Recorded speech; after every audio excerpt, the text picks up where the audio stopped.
In today's video, I'm going to show you exactly how to set up a branded sender ID or a dedicated sender domain within Omnisend. This is one of the most important things you can do when it comes to improving your email marketing deliverability across your entire account. My name's Gavin. I run an email and SMS marketing agency, and if you want more tips like this, subscribe to the channel, check out the newsletter down below, and I have a bunch of more videos twice a week coming out where I just talk about email and SMS marketing. Let's get into the video.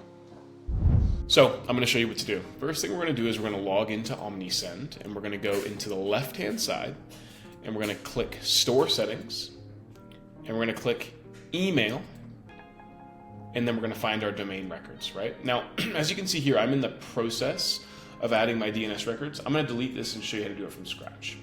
So we're going to go delete. We're going to add sender domain. We're going to type in our domain name that we want these emails to come from. Okay. Hit continue. And it's going to give us all the records that we need to add.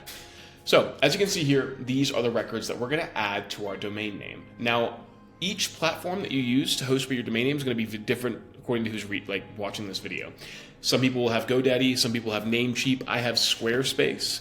So I'm going to show you how to do it using Squarespace, but keep in mind these rules are pretty much uniform across the board. Now, keep in mind it's different from where your website is hosted. Where your domain name is hosted is different from where your website is hosted.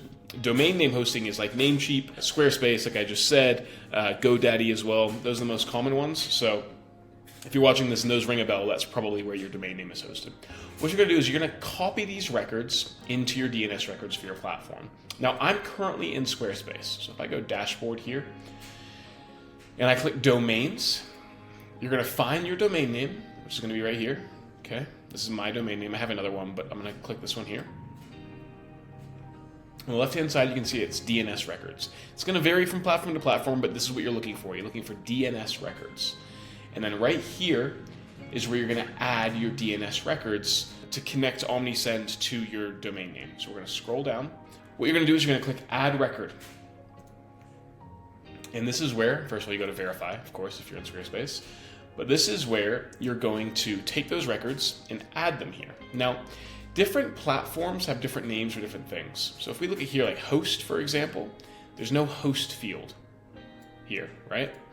Type is always the same, because we can see type here, txt. And then the TTL, just leave this as default. Priority, I just leave that.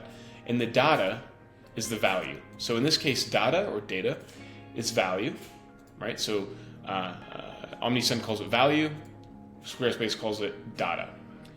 The host is the name, and the type here is the type.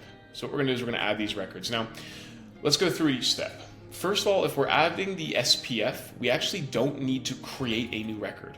We actually have to find our existing record, which is here, okay? And we need to add these records. So we click Edit. We're going to add these records here to the text of the value. You're going to copy and paste that. Then what you're going to do is you're going to add the other records. TXT, right? So we've got TXT. So we're going to go type TXT.